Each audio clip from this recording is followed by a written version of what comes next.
Muito bom dia! Estamos ao vivo para mais uma live que acontece todo sábado, toda quarta-feira, com muito conteúdo para vocês sobre regularização de imóveis. E mais do que regularizar imóveis, vamos baixar aqui um pouquinho já. Mais do que regularização de imóveis, principalmente como que a gente pode viver bem da regularização de imóveis, né? Eu tenho um treinamento onde a gente fala, né? Na verdade, todo esse canal aqui, a gente tem como objetivo final você conseguir ter uma renda mensal de pelo menos 10k, né? 10 mil por mês, a partir da regularização de imóveis. Eu não sei se isso é bom, né? Se é baixo, é pouco, é muito para você, mas pelo menos eu falo aqui com propriedade. Esses dias eu postei que é muito acima do que a gente vê na realidade aí dos trabalhos dos arquitetos, dos engenheiros, do que realmente eles têm no final do mês. Legal? E claro, gosto de regularizar, gosto do meu trabalho, mas principalmente do que esse meu trabalho pode me proporcionar. Legal? Então vamos lá, gente. Hoje aqui a gente vai falar sobre o lote meiado, tá? O lote de meia, na verdade, aquele meio lote, tá? Quais que são as situações ali, qual que é a situação mais comum para que isso aconteça, né? Vamos imaginar a seguinte situação.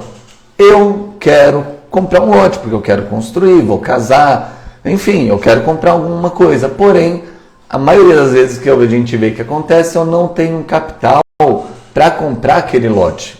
Então, eu descubro que um primo, eu descubro que a Daisy, que entrou aqui, quer comprar um lote, e aí a gente combina. Fala assim, olha, vamos fazer uma coisa, tem um lote bacana ali no centro da cidade, no bairro tal, então a gente vai... O que você acha de comprar esse lote junto comigo? Vamos lá? Vamos lá. E aí a gente vai lá e fecha um negócio com esse lote, tá?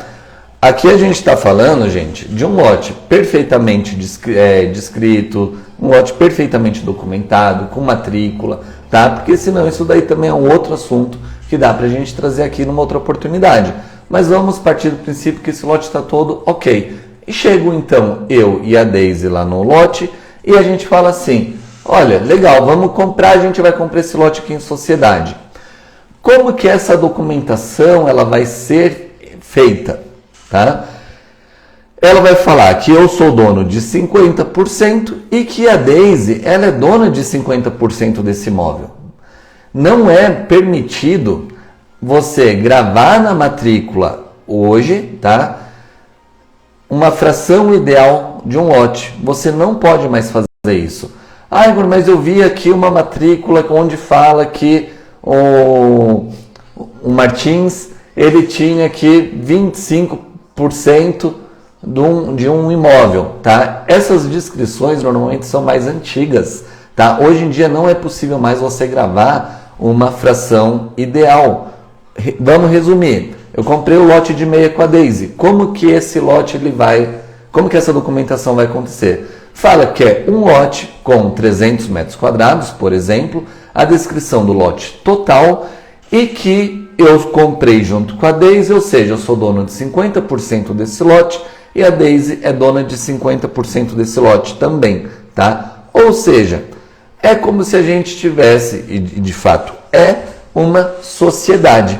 Imagina só o seguinte, que então eu não vou querer fazer em meio lote para mim, mas eu vou comprar esse imóvel com a Daisy e a gente vai construir uma única casa para vender. Ou então, nem que a gente faça duas casas geminadas, como se fossem de meia, porém a gente vai fazer para investimento. Quer dizer o quê? De quem que são as casas?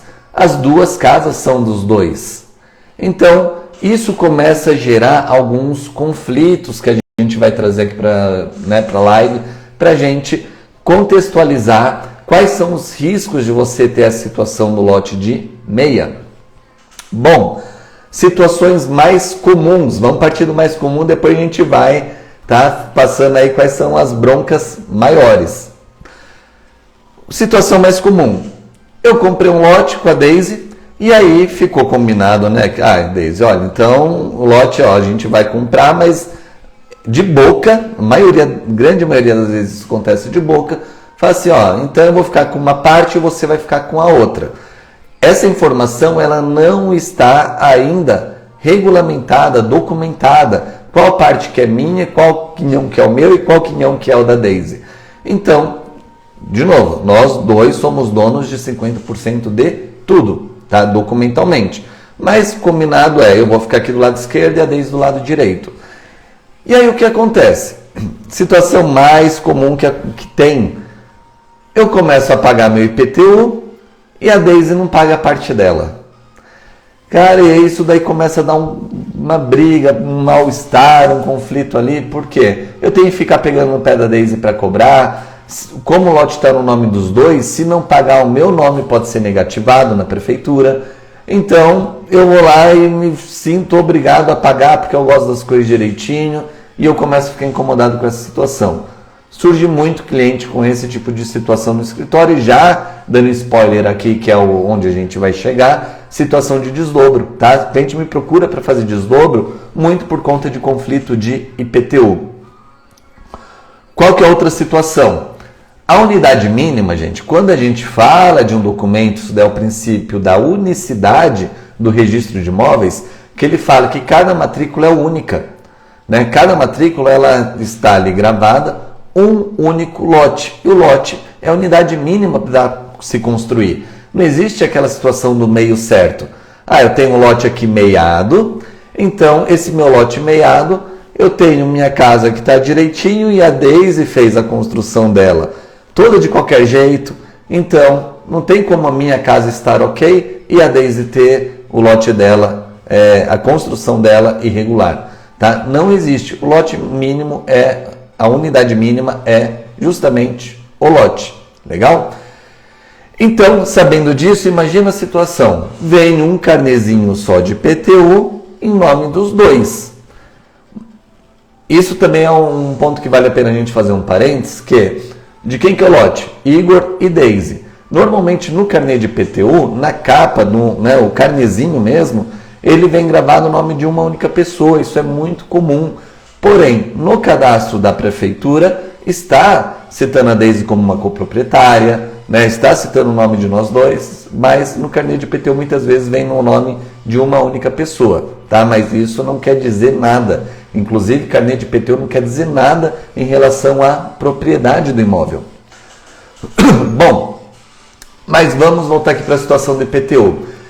Eu vou construir e aí eu falo com a Daisy assim, Daisy, então eu vou construir aqui e eu faço um barracãozão lá, 2 cômodos só para eu entrar, porque eu estou com pressa, tenho uma necessidade, eu quero fazer esse meu barracão para eu morar. Legal?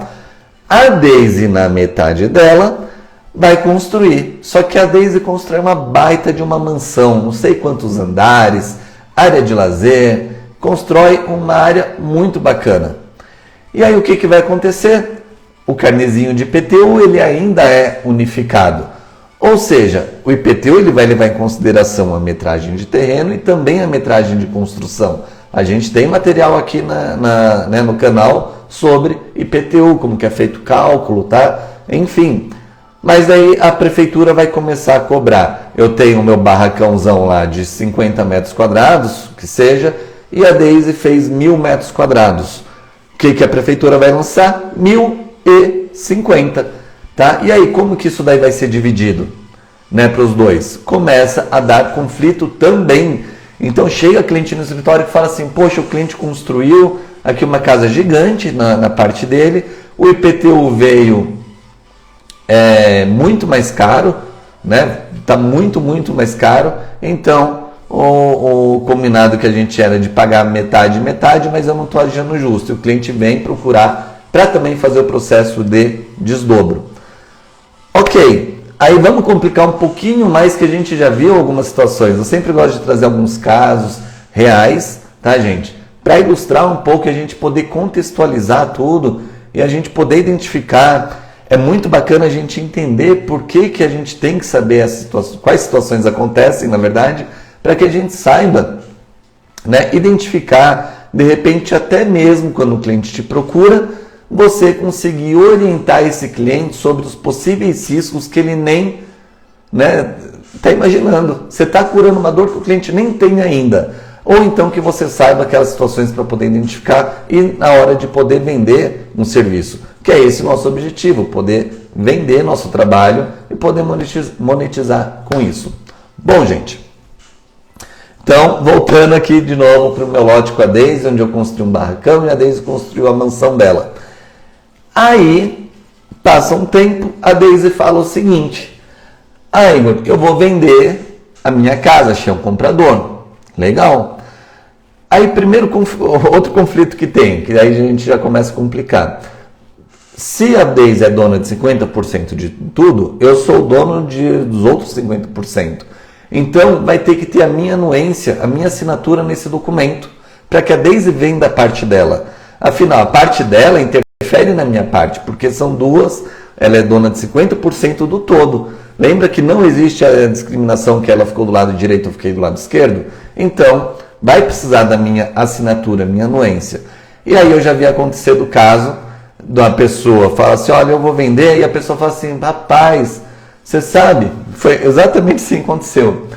Rapaz, eu tô, nossa, que bom que você vendeu, né? Você deve estar cheio da grana então, mas você sabe que é bom uma mão lava a outra, então vamos fazer o seguinte, eu assino, não tem problema. Você me dá 5 mil reais, eu vou lá e assino.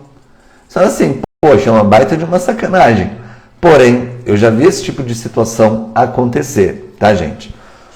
Ou então, vamos lá, pior ainda, o caso da pessoa, ela vender, a Deise vendeu o lote dela, e eu falo assim, Deise, olha só, você vendeu tua casa a 1 milhão? Legal, cadê meus 500 mil? E, gente, isso daí eu já vi acontecer. Como assim, Igor? Você tá doido? Como assim são os 500 mil? Eu que fiz minha casa. Não, aqui está falando aqui no documento que a gente é dono de 50% do todo. 50% do terreno, e o terreno é a unidade principal. Né? Vamos falar assim, a pessoa perde uma casa, perde um terreno, perde a casa, perde o que está construído ali em cima. Documentalmente, o que eu tenho? Um documento falando que eu sou dono de 50% do todo. Isso é muito fácil da gente entender quando a gente fala, de novo, aquela ideia de eu comprar um terreno meado com a Deise para investimento. Eu vou comprar para construir e vender. Eu posso construir casas diferentes. De repente fala assim, eu vou fazer aqui um barracão e uma mansão junto com a Deise, e aí depois a gente vai vender o barracão e vai vender a casa grande, né, a mansão, porque a gente de repente quer ver o que vira no bairro, a gente de repente começou uma construção maior, e aí quando foi para outra já a taxa de ocupação e outros índices não eram permitidos, aproveitamento, enfim, então a gente decidiu fazer uma casa menor, tá? Em sociedade. Aí nesse caso,